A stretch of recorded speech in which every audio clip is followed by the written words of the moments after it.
Greetings, my friends. Welcome back to Mike Allen from Chicagoland. Currently broadcasting from the great city of Dallas, Texas, here on the campus of Southern Methodist University in front of the George W. Bush Presidential Library and Museum. It's also been known to be called the George W. Bush Presidential Center. So I'm going to be heading inside this morning to just take a quick look at this place. This will be my second presidential library and museum in the last couple months. If you recall, back in December, I visited the Presidential Museum and Library of Abraham Lincoln in Springfield, Illinois. Hopefully you'll come inside and join me, and let's get started. Now, I should add that I do not include politics in my channel. Try to keep it as nonpartisan as possible. If you came here looking for a partisan slant on this museum, then you've come to the wrong place. There are plenty of channels that give their opinions on politics, and you're more than welcome to go check those out, but you won't find any of that here. Here's some gifts that were presented to President Bush from Asia. In particular, I noticed this candelabra given to First Lady Laura Bush from former Afghan President Hamid Karzai in 2005. Here's gifts from the Middle East now, and I noticed this piece right here, which is a golden desert scene given to also to Laura Bush by King Abdullah of Saudi Arabia, October 23rd, 2007. So here's a sword from Algeria given to President Bush during his first year in office, July of 2001. This here is the Knight's Saber of Peace given to the president in 2002 in Slovenia. Here's some gifts given to the president from people of the United States of America, including this statue of the eagle on a marble base with an engraved plaque.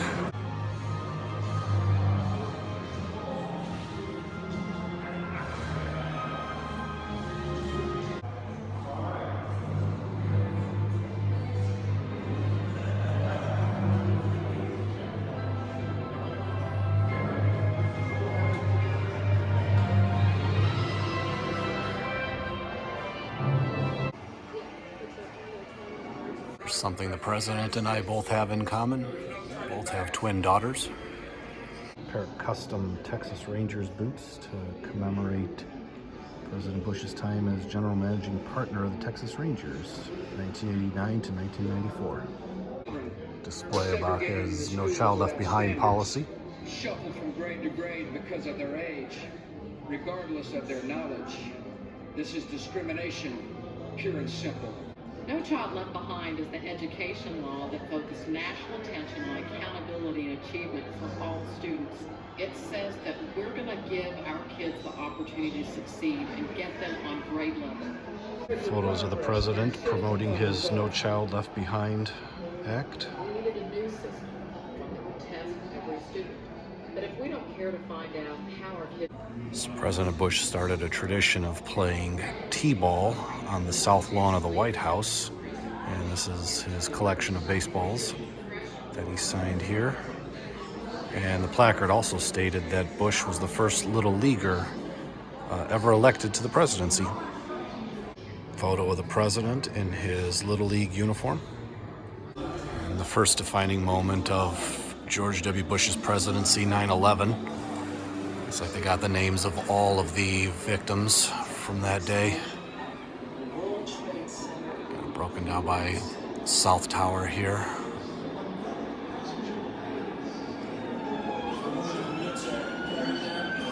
So here's a beam from the World Trade Center. And the lady said that I could touch it. Pure steel beam right there.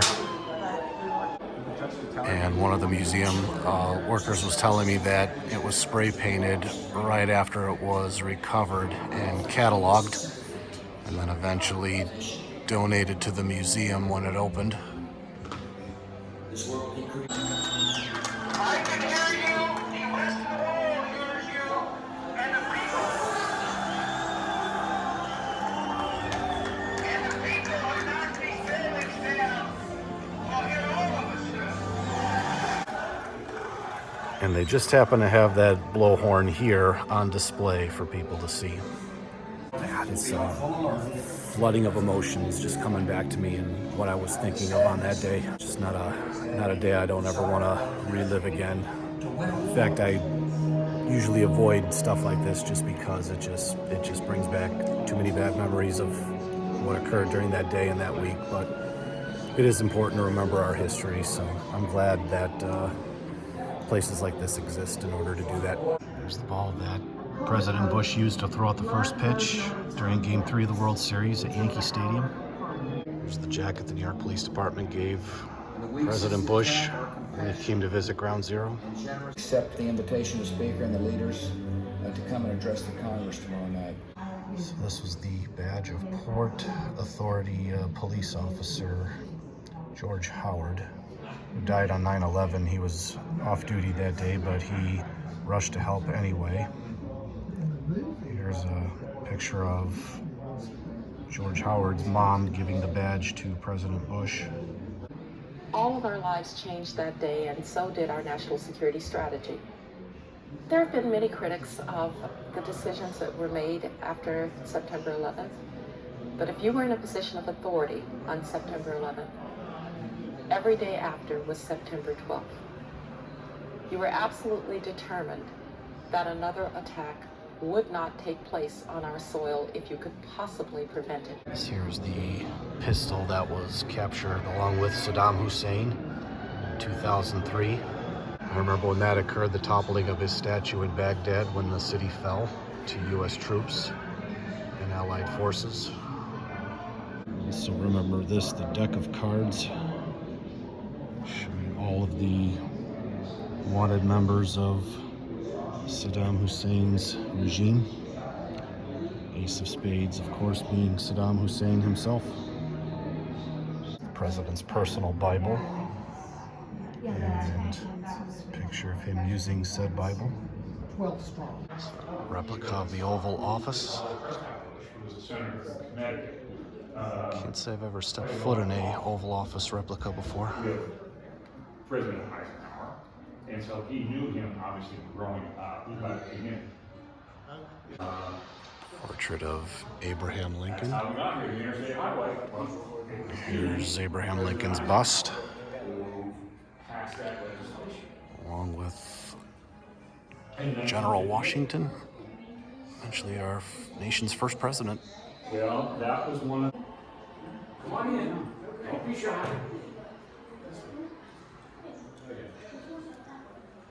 Behind his desk he has all the pictures of the president's family, and there's Laura Bush. He's also got a picture of his father being inaugurated back in 1989 with his mother Barbara Bush looking on. I believe that's Rehnquist, Supreme Court Justice, swearing him in. The president also kept a bust of Winston Churchill, former British Prime Minister during World War II.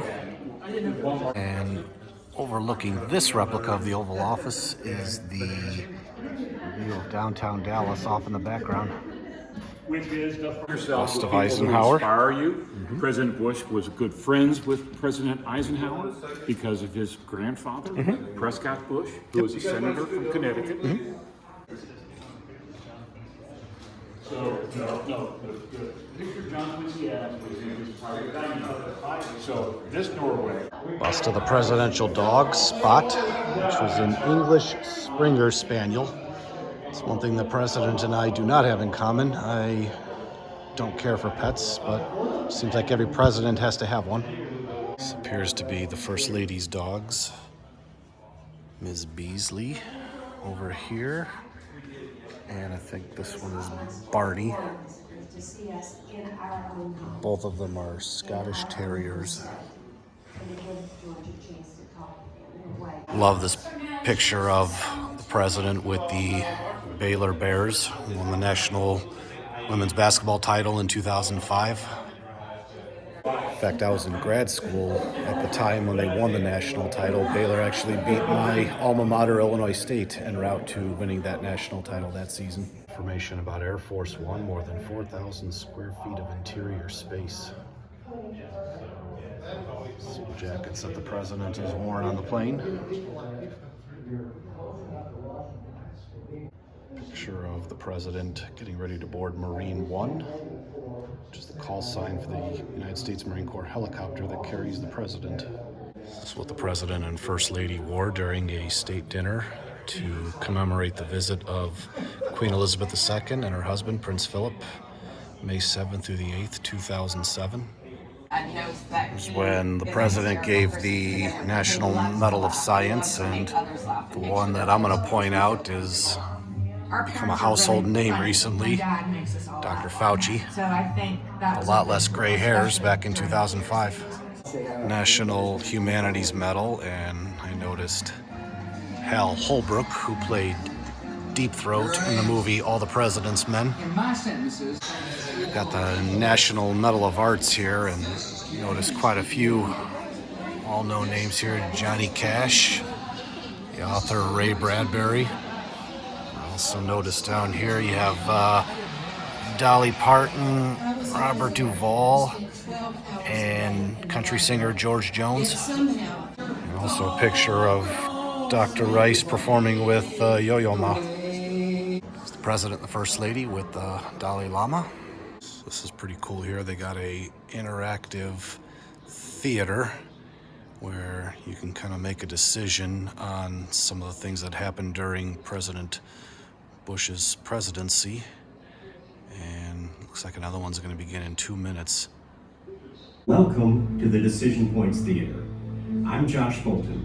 I served President Bush as Chief of Staff from 2006 to 2009. And I'm Andy Card, and I served President Bush as his Chief of Staff from 2001 to 2006. George W. Bush made many tough decisions as president. Now you'll get a flavor for what that's like. See advice. Let's do the financial crisis. The experts will not agree among themselves, but your job is to make a decision. The majority of the theater chose the financial crisis. Housing markets have collapsed, which has signaled to the world that a large variety of assets are overpriced. As a result, large financial institutions are teetering on the brink of collapse. President Bush had to make a choice. 1, allow financial institutions to fail and let markets stabilize on their own. 2, use federal tax dollars to stabilize financial institutions. You are about to select expert advice from a variety of people. Just as President Bush did, you will have to weigh conflicting points of view. Okay, we're ready to start. Work fast, the clock is ticking.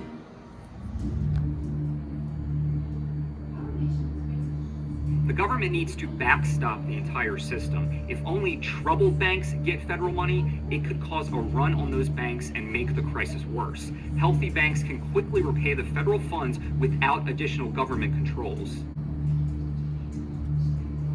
The federal government shouldn't spend my money to bail out the people on Wall Street. They caused this crisis. Instead, the government should be helping struggling homeowners. Let's see what the Senate had to say about this. There is no guarantee that investing in the financial system will stem panic and the taxpayers will get their money back. We shouldn't shield failed institutions from the consequences of their mistakes. Hundreds of billions of dollars is a small amount of money to risk when compared to the cost of allowing our financial system to collapse. If we save the system, these institutions will be able to pay taxpayers back.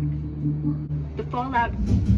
The largest single-day point drop ever in U.S. history. The credit markets have seized up. There's virtually no American who is not feeling this one way or another. Time's up. It's time to make a decision. Going with what the president chose. You were asked how to address the financial crisis. You had 2 options. The people in the theater today decided to use federal tax dollars to stabilize financial institutions. Here's what President Bush did. In the financial crisis of 2008, I chose to use federal tax dollars to stabilize financial institutions. I was angry that our largest financial institutions would put us at risk of falling into a Great Depression. But that did not change the fact that if our financial system collapsed, a lot of Americans were going to get hurt. We needed to end the panic in financial markets. So I decided the federal government would inject taxpayer dollars into the banking system. This helped restore order and confidence, freed up more money for banks to lend, and gave the financial markets a chance to recover. Ultimately, most of the taxpayer dollars invested during the crisis were repaid to the Treasury. Well, that was a cool little exercise that they had here, looking back on the many moments where the president had to make some significant decisions based upon, feedback he received. I remember that financial crisis like it was yesterday, along with 9/11 and a whole host of other things that happened during Bush's presidency. That's where I just was in the decision points room, and there's some of those moments in time that were used during that exercise. You had Hurricane Katrina, financial crisis of 2008. Some ways that the president addressed the environment. Really, do they help our oceans, but do they help our world? Very large, fully protected areas. When you protect an area from any extractive or destructive activities, magic happens inside. And the president became a citizen again on January 20th, 2009. Lauren, I sure appreciate you coming, and we thank you for your time. And we hope that you have a better sense of the presidency, of the guiding principles of my presidency, and we hope that you leave here with a sense of service, that it's important to serve your fellow man. Thanks for coming.